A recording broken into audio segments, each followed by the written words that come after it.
this is Pastor Steele. I'm so glad you tuned in to another edition of Still Strong Podcast. I'm sitting here with my son. What's up? I'm Isaiah Steele. Hey, what's going on? I'm Isaac Steele. I'm Irish Steele. What's up, y'all? And listen, there's a whole lot going on. This past Saturday, I was literally jumping for joy.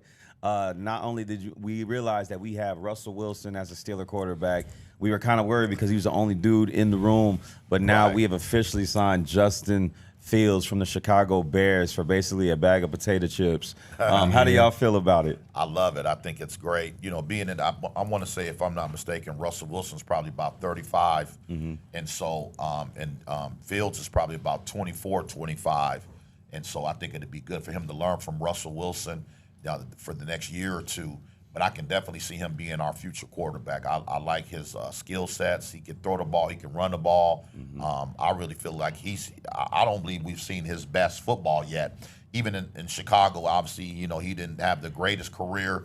You know, he wasn't surrounded by the greatest players either. Right. You know, so I think with him being with us, with the Steelers, I think that this is going to be an opportunity to see him play his best football. Yeah, I agree. The most thing we were missing last year was pocket presence. I feel like Kenny Pickett, everybody's good in the NFL. You know, I can't say he's trash or whatever, but his pocket presence was not it. We were talking yesterday at dinner. It was almost as if he was like bumping into dudes trying to get out the pocket. Right. And that's one thing the Steelers have been missing. You know, young Ben Roethlisberger would get out the pocket, extend plays, create plays. Look at the Super Bowl.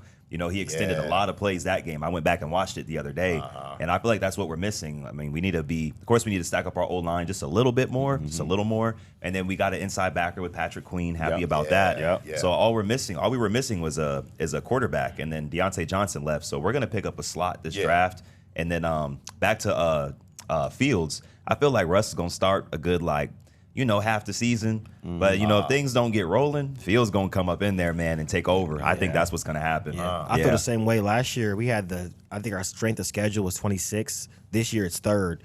So, we're going to be playing some dogs straight up. And I think, come week 4 or 5, especially if, stuff's not going right, a couple of bad drives, you're going to hear that crowd chanting for Justin. So I think Justin Fields ends up being the starter this season, which I think is the smart move. Of course, I'm rooting for Russ because, either way this thing goes, we win straight up. Like, this is kind of like a boom or bust situation. Like, what's it called? A low risk, high reward. That's how it is. So, I'm not praying for Russell Wilson's downfall, obviously, but, hey, man, if he definitely on a short leash. If stuff doesn't work out, then I would throw Justin in there. Isaac said it.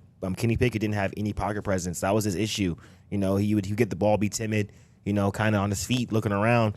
Guys like Myles Garrett in our division, Jadeveon Clowney, these guys are coming off the edge, and he clearly wasn't. He ain't want none of that, But a guy like Fields, he can easily see that, tuck it, and go. Of course, our running game's nice. Of course, George Pickens, we're going to end up drafting a receiver or making a move for one. They're saying that we're in talks with Brandon Ayuk, But only thing about Ayuk is we got to pick up that contract. But, I'd rather just get a guy in the draft because, receivers are expandable, especially this draft. This is a deep receiver class. There's an Ayuk in the draft. Exactly. Maybe in the 3rd round, 4th round even. So, and Ayuk was he went late 1st round. So we can get a guy 3rd, 4th round, 2nd round like a George Pickens. So, I'm glad we got Justin Fields. We've been talking this Justin Fields stuff for a minute now. And Russ. So the fact that we got Russ and Justin Fields for a 6th round pick and $1.4 million is crazy. So see how it goes. I'm excited. We're going to see how it goes. I'll say this, man. I was thinking about it long and hard this past weekend. And Russell, if you remember his whole story, he gets drafted later than they expected. But the Seahawks already had Matt Flynn, and they backed in the Brinks trucks for Matt Flynn. Yeah, I remember that. Russell goes in there and wins the job and keeps the job in Seattle for what? How long was he there? 8, 10 years? Yeah. And it was balling out. But I think he balled out like that because he always kept that chip on his shoulder. The fact that he was drafted late, they said he was undersized. They couldn't understand why, he was still wanting to be a quarterback in the NFL at 5 or 10 or whatever it may be. He goes in there, sits down, has Matt Flint sit down after they were about to pay him, and he has a chip on his shoulder. I feel like a guy like Russ didn't do well in Denver because that was the first time in his whole entire career. There was no adversity. There was no we're counting against you. He got the Brinks trucks back then. He had the money. He's got the wife. He's got children. the city is yours. We don't even know who your backup is. Commercials, the Russ Witch or whatever they had at Subway. You know, the Danger Witch. Danger Witch or whatever. Yeah. The world is yours, Russell. Do what you may. And Russell, you know, wet the bed, unfortunately. But now with him going to Pittsburgh, it's a new start, new beginning. And now he's got competition behind him. Now he knows, man, I can't go out here and go in the first half and go 3 for 20 passing through the air. They're going to put in this young buck that's ready, licking his chops, ready to get in. And let him snap off a 30, 40-yard run. Exactly. Crowd going to be in there going crazy. Right. You got to stick with him. So that's what I'm saying. It's going to be performance. It's going to nudge his performance forward because at the end of the day, he doesn't have room to slack off or have a bad series or a bad couple drives. Because you got a guy right behind you ready to rock, and he's 10 years younger than you. Yeah. You know what I mean? And they have similar play style. If you think about it, Russ used to run a lot back in the day. You know, extend plays. You know, so man. Fields a bigger version. Fields 6'3", big dude. You know, you see him work. You see him put in that work. I see him. He's in the lab doing his thing. So I know Russ feels that pressure. He does. I think you're right. But it's good. You're right. Because a guy like Russell Wilson, we all know his college situation, had to transfer before the portal, you know, before this was popular. Sure did. That was a risk back in the day, real risk. Went on. I think he won Conference Player of the Year at Wisconsin, took him to the Rose Bowl, got drafted, you know, took Matt Flynn's spot, won a Super Bowl, should have won 2 Super Bowls. You know, so, you know, I'm just glad. I'm really happy to be a Steelers fan. And one thing about the Russ, if you look at the Russ's old teams, the old Seahawks squad, they were known for the run game. And with the guys like Jalen Warren and Najee Harris with us, I think we're gonna bring that back. You know, way less pressure off your shoulders, bro. You ain't got to be Superman. No, you ain't got to go throw for 400 yards and do all that. You know, you ain't got to be Josh Allen playing that superhero ball. You don't. You ain't got to do that. No, you don't. You can go out there and facilitate, make the right passes, a lot of play action with our new OC Arthur Smith. He's known for that. He was with the Titans for all those years with Derrick Henry, Ryan Tannehill. You know, so that's a good move. I didn't know we picked him up. Yeah, we got him. Cool. Okay. And he specializes in the run game. So, nice. And with Tannehill back in the day, if you remember those Titans teams, a lot of play action, and they had guys like A.J. Brown that could beat you over the top, like a George Pickens. So, and they got to a conference championship. Yep. You know what I mean? Yeah, so man. We'll see what happens. I'm excited to be a fan. I'm excited for it. I think it's going to be great. I think I'm just obviously we're in March, so how many months is that till September? We got some April, time. May, June, July, August, September. 6 months. 6 more months. Half a year. Half a year, man. Dang. And we'll be back, man. We just gotta wait and see. And in the meantime, a lot of other things going on. Speaking of Pittsburgh, Pittsburgh native Aaron Donald retired randomly this past weekend after 10 years. I don't think anybody saw that coming. This guy went to play 10 years, 10 Pro Bowls, 3 times, I want to say 4 to 5 times All-Pro, 3-time Defensive Player of the Year, won a Super Bowl. And he came out the other day and literally said that he's full and he's satisfied and he's done at 32 years old. Were y'all surprised by that? You know what? I wasn't. About 2 years ago, he had talked about even then in his 8th year, like I'm gonna be calling it quits. And some guys say it out of their emotions, right? But when he said it back 2 years ago, I was like, man, this guy actually sounds kind of serious. Wow. Yeah. You know, because we all have played. You know, we didn't play at the NFL level, but it's a grind. It is, and especially at that level. That is a grind. In the trenches. And you can't take plays off in the position that he's in. Right. You can take a play off in some of these other positions. Yeah. But that position, you are constantly in battle. And so 10 years ago, I would have made the comment, oh, he's selfish. He shouldn't do that. But I'm learning as I get older, sometimes you got to be selfish. Yeah. I mean, if he's decided that starts a family and have kids, I don't know if he has kids yet or not. He does, wife and kids. Okay.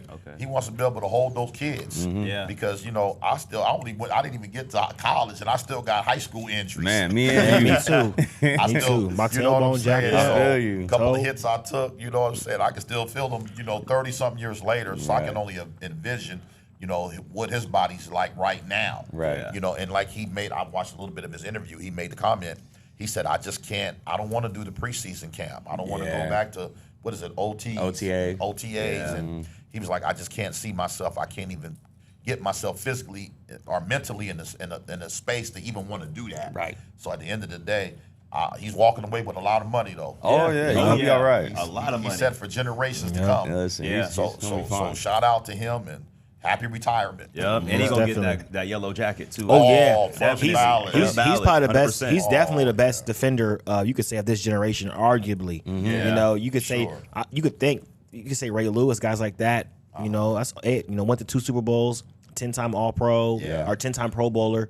I don't know how many times he went to the Pro Bowl, but Every year. Yeah, he went to 2 Super Bowls. This guy's one of the best. So, and I like how he's getting off. Riding off in the sunset on top. You know what I mean? Yeah, right. He's going out as Aaron Donald, not Donald Duck. You know what I mean? He ain't going out here. We see that boy at nose guard getting pancaked. He getting smacked. Like we don't want to see a guy as a shell of himself. And like you said, Dad, most importantly, he can hold his kids, and they can still see him at his mentally sharp, because at the position he's playing, man, it's constant. You're a battering ram. Yeah. You know what I mean? So no pun, he played for the Rams, but he can go on top, can see his kids, raise them, hold them, and it's. I'm glad. I think this is how it should be. I think it's great, man. And I will say this: if you look at history, I feel like after year 10, these defensive interior linemen, they fall off a cliff. Yeah. You look at guys like Ndamukong Suh. After 10 years, next thing you know, like you said, he was a nose guard in Tampa Bay. Yeah. And I forgot he was on a team. You look at J.J. Watt. Love J.J. But J.J. Watt for the Cardinals was not J.J. Watt for the Texans. No, not at all. Not even close. But players. 2 different guys. You see the interior linemen. They just Calais Campbell, another guy too, really good, big, one of the biggest humans ever on the football field, huge. But I mean, he's a shell of himself. So I'm happy, like you said, to see him going out on top. And still in his last year, he can say I was still getting triple teamed. Yeah, he was. And if you didn't triple team me, it was issues for your organization and your team. So shout out to Aaron Donald, man. Happy retirement to that guy. Great career, man. 10 Great years. career. Baller. Yellow jacket is coming in 4. Yeah. For sure. Him and Jason Kelsey gonna get in first ballot. That's true. So sorry to them old guys that gotta wait another year. Who was my man from the Cowboys that was crying when he didn't get in? That was funny. Pearson. Yeah, he was hurt. He said they broke my heart. Yeah, Cowboys. I don't mean laughing, bro. That was funny. He was so hurt, Yeah. man. Somebody yeah. cussing and everything. Listen. You know when old dude knock on the door in the Yeah. hotel, like, hey, come Hey, on, you're let a me Hall of talk to Famer. you. He go, somebody ain't getting that this year, man. Nah, man. Or 4 or 5 years. He got in He ended up eventually. getting in? Yeah, Getting man. in. He was Okay, hurt Yeah. though. That time hurt. Happy retirement to Aaron Donald, though. He's one of the best. I think I've seen people talking on X and all this social medias about him versus like Lawrence Taylor, guys like that, as like the best defenders of all time. Yeah. Aaron Donald, I think he is undoubtedly probably top 2-3 best defenders ever. Easy. Ever. And he has the pedigree for it too. Yeah. And the consistency. That's Yep. the thing, man. Like this dude was out there available and getting triple team, quadruple team. Like no one's built like that. So Yeah, man. Shout out to him. Yeah. Speaking of the madness, March Madness began on it yesterday.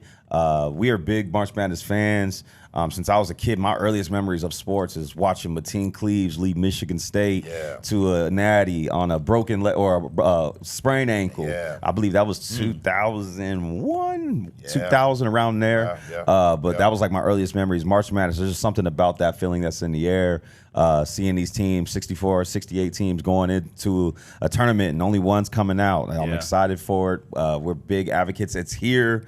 The Final Four is going to be here in Arizona. It hasn't been here since, I believe, 2017. So I'm excited for it. But if we had to take a pick, I know it's wild and it's very rare that you can pick a team that's going to win it. Who do y'all think is going to win? Just to give you some brief statistics, a team has not won a back-to-back NCAA tournament in, I believe, 20 years, and a number 1 seed has only won it, I believe, once in the last 30 years. Wow. So, I mean, there's a lot of statistics and stuff that go with it. But if y'all had to pick one school right now that you're rooting for, who you got? I got Houston. H-Town? Houston, good, bro. Yeah, man. I actually watched a full game, and I would say I would stick Alabama in there too. Alabama good. I Okay. watched the SEC championship. I watched them play against Arkansas. Okay. And that game was back and forth. Yeah. But bro, That was a good Alabama game. got athletes. They got ballers. They have length. They done got They're dudes really off the good. football team. Exactly. Exactly. But yeah, no, I would really pick Houston though. Maybe Alabama, but if I had to pick one, Houston. They're really good, bro. They have a lot of length on the court. I got you. Athletes. They be throwing alley oops to each other. Like they play like NBA ball. If you Got will. you. These Okay. other dudes playing that triple threat, pass the ball, cut. Play Yeah. it. Stuff like that. Yeah, what do but y'all Houston, think? they just straight Houston's one-on-one. gonna be good. They're good. Yeah. Houston's I'm good. pulling for U of A. U of A. I'm hoping. Go U of A. Go Grand Canyon. yeah, lopes up. But I'm looking forward to seeing the Lopes up. Cinderella team getting in. Of course, the game was here, 7 years ago, and we Yep. had an opportunity to go Yep. be there when North Carolina beat Gonzaga, which was a phenomenal game, and that came down to literally the last 2 minutes of the game.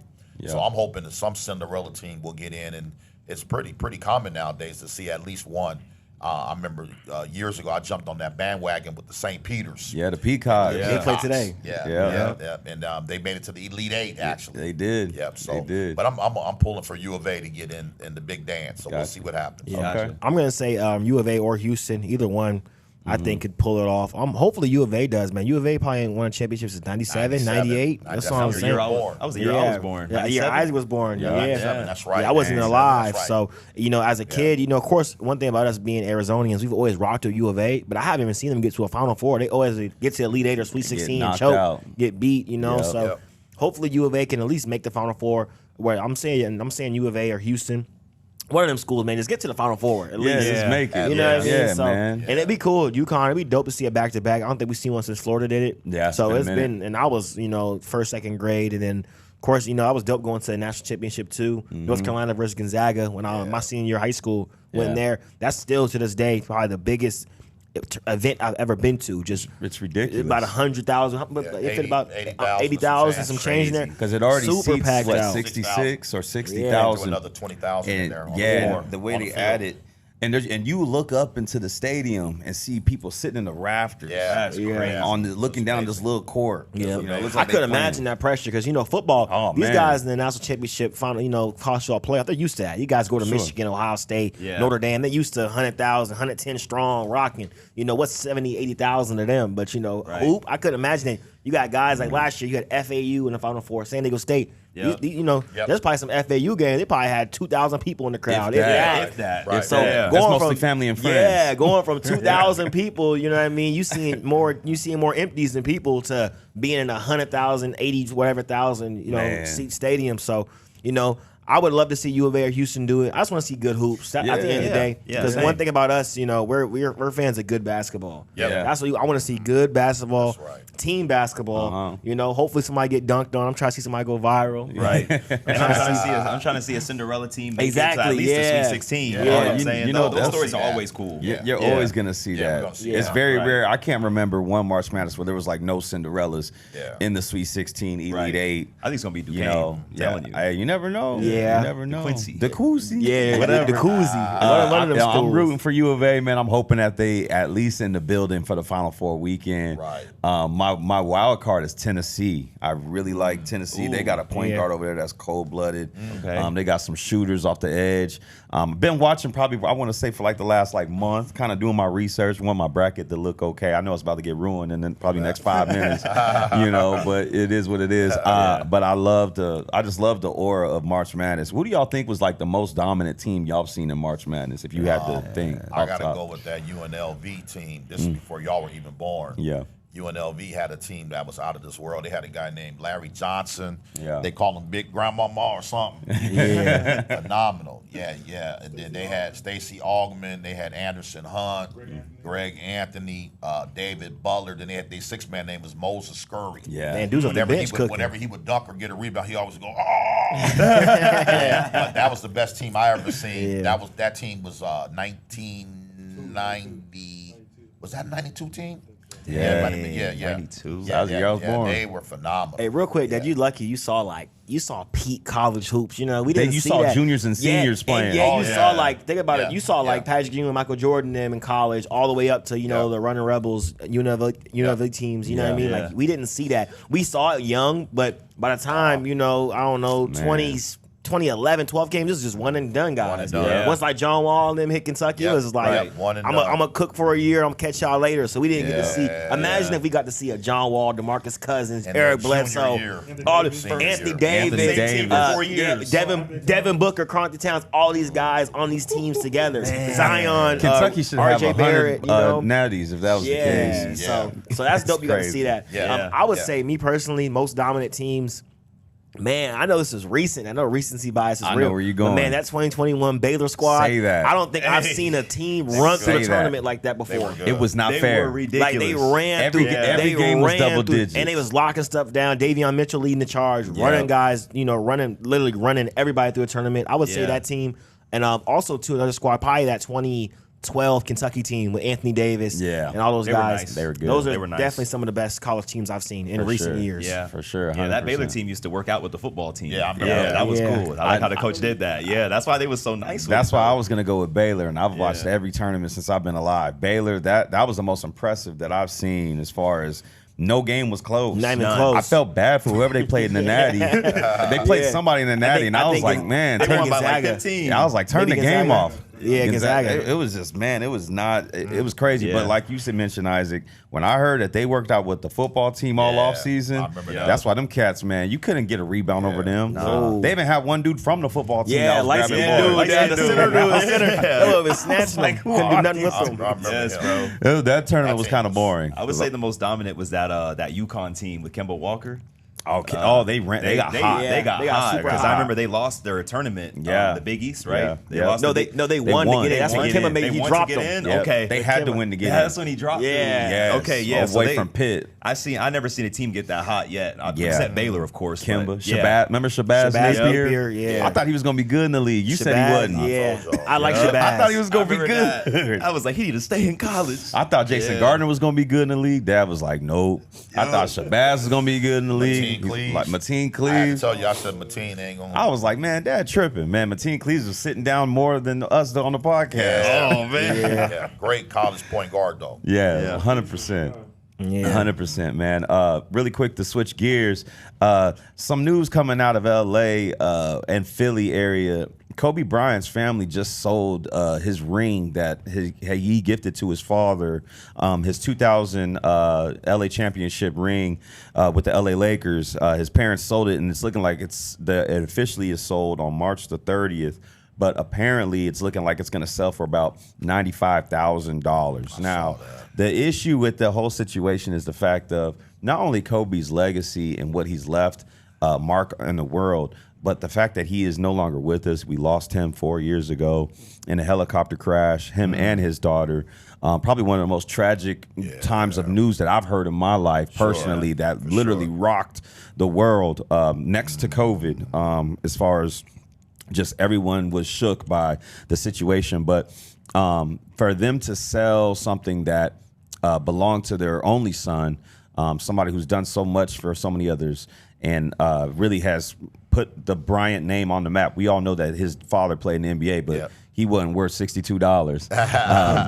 But that Kobe came into the league and changed the game. How do y'all feel about that, man? Do you think this is right, or you think this is just what it is? You know, at the end of the day, his mom and dad got to eat.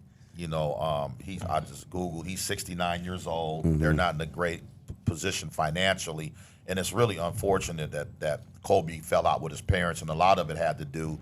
They didn't show up for the wedding, Sure, because they didn't approve of who he was marrying. You know, so it's just a lot of stuff. There's a lot that that it entails. And then I think too, Kobe had made a comment that he tried to buy them a $500,000 house, and at the time, I want to say he was probably worth about $150 million. Okay, hold on. Let's switch gears real quick. So let's say Ira signs a baseball contract tomorrow with the Arizona Diamondbacks, Right. And he gets $100 million, Right. $100 million contract. It's in Right. his bank account. Right. How much you think Ira owes you? Well, she said $100 $100 million.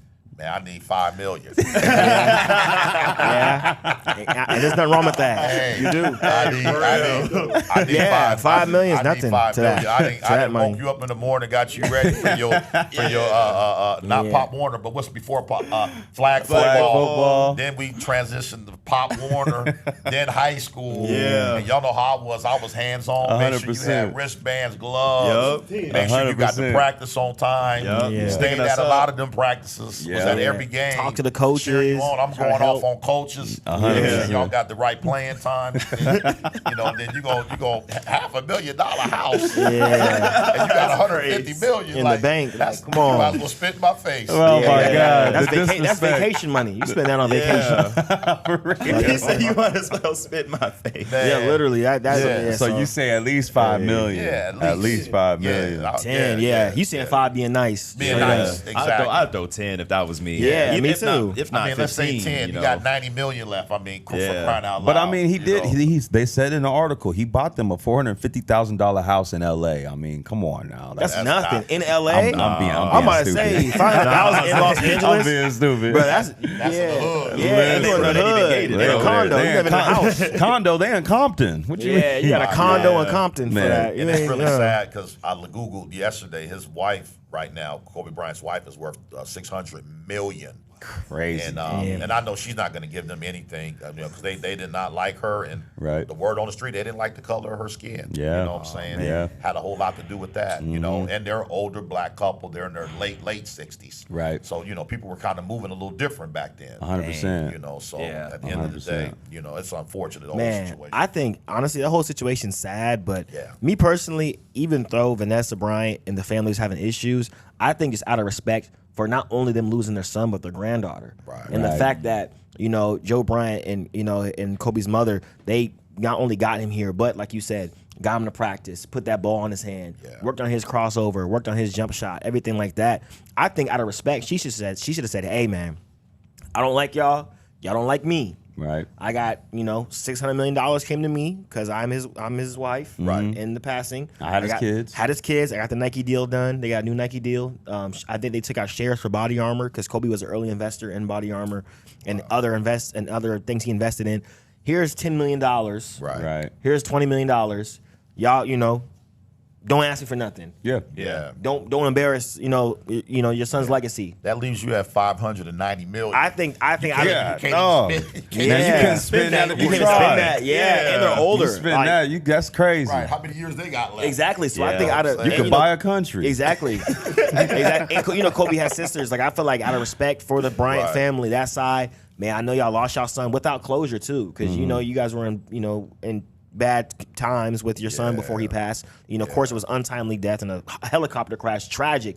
I think probably one of the most tragic modern deaths, 100%. of all time. It's Yeah. unexpected. Like the way it went down. I was in this room when I got the news when it Yeah. went down. So I Yeah. still remember where I was at on a Sunday, how it went. I just think, Wow. And I had never met Kobe Bryant. I was just a fan from the outside. yeah, He was a man on the TV. Yeah, so I couldn't sure. imagine that's my son going out like that. That's my brother going out like that. So I think Vanessa should have said, "Hey man, out of respect, here's his cheese.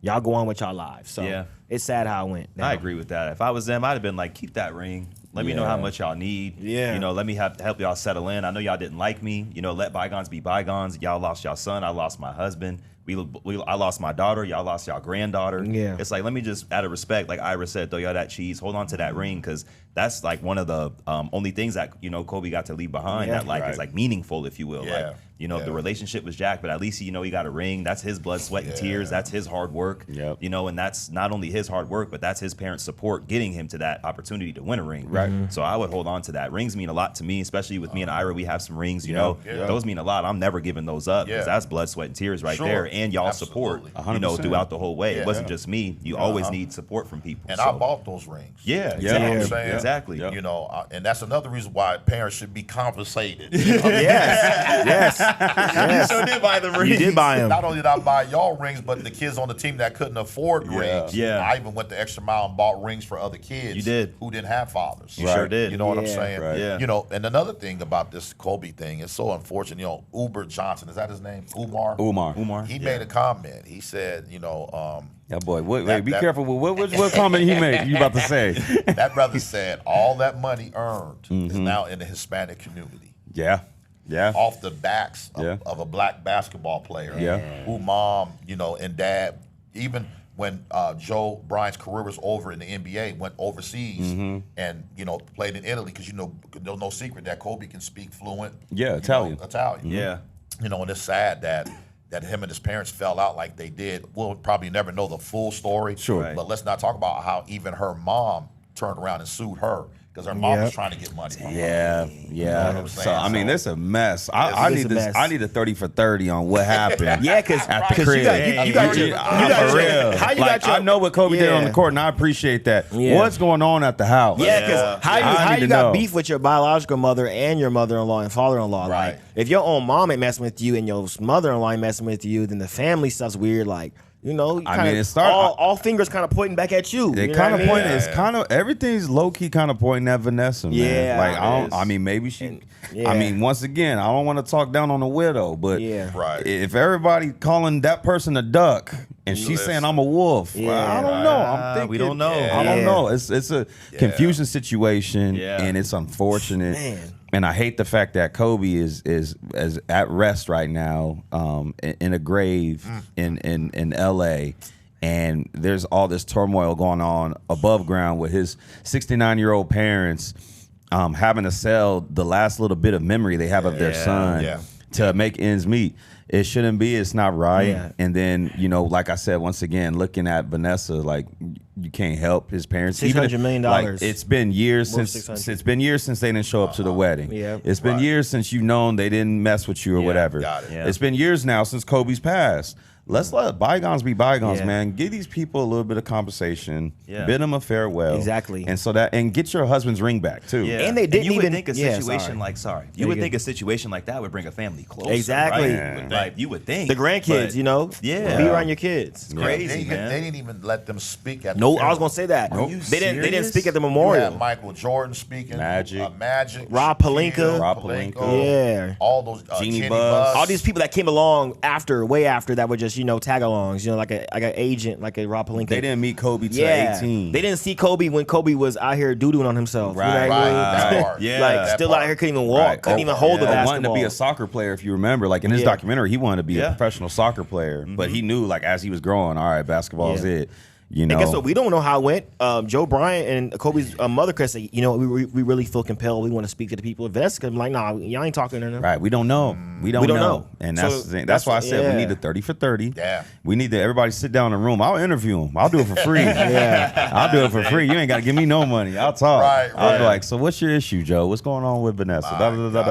And get to the bottom of it, but it is what it is. This should be like a mute. This is sad because, I'm not saying y'all got to be buddy, walk at the park together. Let's be cordial, though. Let's be cordial. You know what? Y'all lost your granddaughter. I lost my daughter. Right. They still have little. Kobe had little kids. I think he has 2 kids, probably under 6 years old. Yeah. Like he has little kids out here still. Man. He's got a kid so young they won't even remember him. No, they don't. They don't remember. The little one. So I'm saying the little ones don't remember. So like, you know what? They won't be able to feel their father. Let them feel their grandfather. Yeah. Let them see their grandfather, their grandmother. Let's try to They can tell you stories about Kobe. They Yes, can tell you they like got past pictures. history, Right. pictures, Yes. videos, whatever they have, So, But no, they're not even I in see what touch. you're They're not even in touch They're with not that in touch. side. yeah, They're not in touch with that side, Man. because Vanessa's parents can't tell them how little Kobe was. Well, Vanessa parents don't mess with Vanessa. Clearly, they suing her. Yeah, man. That's why it's like it's a jacked up situation. It's, is. It's not It right. And like money, and it shows you, man. That money stuff's not even. Well, that's why the Bible Money's says just the money's paper. the root of all evil, And it's just man. paper too, because it's bigger than money. This is a family. This is real legacy. right. Because people like us that don't even know Kobe, didn't know him, are affected, and we love Kobe. Even I told you yesterday at dinner, like even Kobe passing, it didn't change anything about his legacy. No. Like the way we talk about Kobe, the way we Right. admire Kobe, that mama mentality, Yeah. him passing away, it just made things sad. But if Kobe was standing in this room, we would still talk the same way about him. 100%. That's how impactful he was, 100%. not only as an athlete but as a man. Yeah. Even through his trials and tribulations, Right. he had the whole thing he went through, Sure. came out that thing, still won 2 championships, Yep. still won Sure the gold did. medal, Yeah. went Sure through did. all that. A lot of mental toughness. A lot of right mental there. toughness, Yeah. So a guy like Kobe, that a woman who is not even standing on stuff, and I'm not even trying to disrespect Vanessa Bryant, but a woman that won't even break the family off that got him here. That it's like Man. even Kobe, and of course I can't speak for him, the man. I don't know the man, but I think a guy like Kobe Bryant, a person with his mentality, I think even in his absence, he would even be like, man, Like, just give him give something. him something. Yeah. These people They should be selling my stuff off. Like I always say, we all came from God. Right. But he used the parents as the vehicle. Right. And they kept shelter, provided for him, made sure he got the AAU basketball games, soccer. Yeah. I mean, they invested in him, and Yeah. there should be some kind of return. You know what I'm saying? But unfortunately, if you got your own mother suing you, Man. and then you got situation going on with the Bryants, Yeah. it's just Like I said, all signs is pointing at that person. So It's I Can't think disagree she's- there. Yeah, I think she's a very bitter woman. Yeah. Unfortunately. and she will control that narrative to the kids. So the kids, all Kobe's little kids growing up, they didn't know the situation, so they're gonna be 12, 13, 14, 15 in college, and they're gonna be like, oh, forget them over there on that side. They did my mom bad, and guess what? They could have a whole different story to tell. So it's a lot of narratives. It's a lot of stuff going on. We'll see down the line, man. Hopefully Netflix picks this things up. I would love to get some more. I would love to see something like that. I'm up there with popcorn I'm ready. taking the day off. Yeah, for real. I'll fly out to LA and interview them. Yeah, I'll go do it. Yeah, man. You want to recap? Because I know we're kind of short on time today. I've been doing this series called March Through It. And, of course, with it being the month of March, I felt like it was very appropriate to preach something along those lines because all of us go through different things, and we have to learn in life how to march through it, if you will. And one of the things I talked about a few weeks ago, one of the ways that you are able to march through different things is having a relationship with God. The Bible says in James chapter 4, verse 8, it says that if you draw near to God, that he will draw near to you. So I want to encourage you that are watching. One of the ways that you develop that mindset of marching through different things is make sure you keep God first. Make sure you have a relationship with him. The second thing I talked about was making sure that you have friends and mentors. Always say what you don't get by revelation, you get by association. Even when you read Proverbs 27 and 17, it says, iron sharpens iron, even as a man sharpens the countenance of his friend. Always say, get around people that have your answer and run from people that have your problem. So I think it's so important that you make sure you have friends, that you have mentors. I believe that you'll get further into your purpose and your destiny when you make sure that you have the right people in your life. I always say who you run with is a prophecy of your future. So make sure, number one, you have a relationship with God. Number two, make sure you have mentors. Make sure you have good friends that have your best interests. And the last thing I talked about was making sure that you stay planted in a good church. There's a scripture in Psalm 92 and 13. It says, those that are planted in the house of the Lord shall flourish in the courts of our God. So if you're watching this program, make sure you're connected to a good church. I'm a firm believer that two things will help you mature and grow in the things of God is when, number one, you're in the Word and when you're under the Word. So make sure you get connected to a church. Yeah, I would say, just to piggyback off that, a lot of people look at church like it's a hassle. A lot of people look at church like, that's such old school, old doctrine or whatever it may be. Yeah. It's so much more than that. To me, it's building community.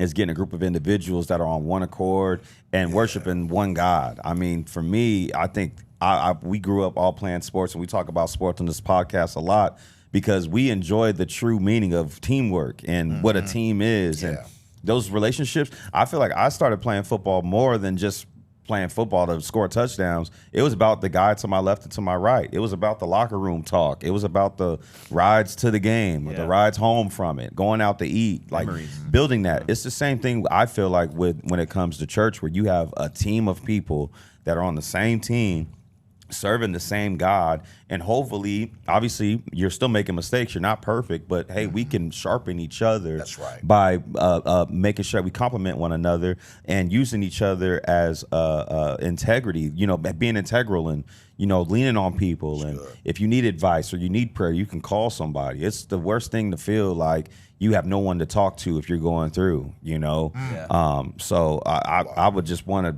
hit that home. If it's not our church, go to somebody's church. Like, get involved, get in that community, and just watch and see how your life gets better. Yeah, right. Yeah, and I'll keep mine brief. I just wanted to read the definition of marching, and it's to move steadily in a direct, purposeful manner. That's good. That's good. And if you do that through adversity, if you do that in good and bad times, God is going to do nothing but bless you and open doors for you. So I just want to encourage you to just keep marching. If you need that raise, if you want this job or you want this open door, you just have to keep on marching through it, and God will open that door and bless you for it.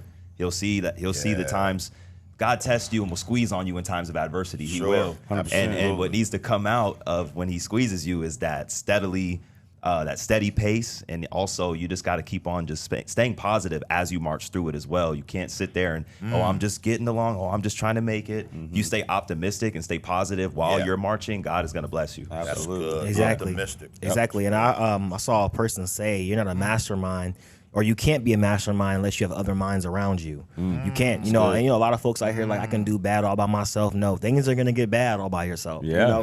And one thing I've learned in my, I've only lived 25 years, not the longest time, but one thing I've learned is isolation does not help at all. Right. You know, you should keep people around you. You should want to be in, in a church or, just in some type of community, the people that are like-minded, just like you. Y'all can have conversations that will build you up. The last thing you want to be is thinking that your stuff doesn't stink. You want people to put you in line, and that's the issue. A lot of people that are prominent, celebrities, rich. There's people that won't tell them, hey man, you're tripping. No, they won't tell them that at all. Next thing you know, they're doing what they do in the wrong path. So, I feel like keeping people that are like-minded around you is great. And of course, you got to keep marching. Like Isaac said, too, you got to stay optimistic. You don't want to be down, and people don't want to be around a person that's always down. And head, how you doing, man? Oh, just trucking along. Like, come on, bro. Oh, my God. Like, we don't want to be around you, bro. You're a buzzkill. You know what I mean? You're Eeyore. Remember Eeyore? Yeah, Eeyore. Yeah, I'm saying, like, you're not, no one wants to be around a person like that. So, I feel like, if it's good, it's bad. Keep marching through. Stay positive. Stay optimistic. That's a lot of things that people do lose as they get older. They lose that. When you're a child, it's always, what do you want to be when you're older? I want to be this. I want to be that. They want to kill that inner child and make you just basically hit that ceiling. But no, you can do more. Sometimes greater is later. A lot of people get on later, and if you look at the people that did get on later in life, they kept that mindset. Mindset's everything. So that's all I gotta say about that. That's all good stuff, man. Hey, listen, we want to thank you all for tuning in this week of Still Strong Podcast. Make sure you click that subscription button and the notification bell so you know every single time we drop a podcast every Friday. We hope that y'all have a wonderful weekend of watching college hoops. Go U of A. Have the best week of your life, and we'll see you soon. Peace.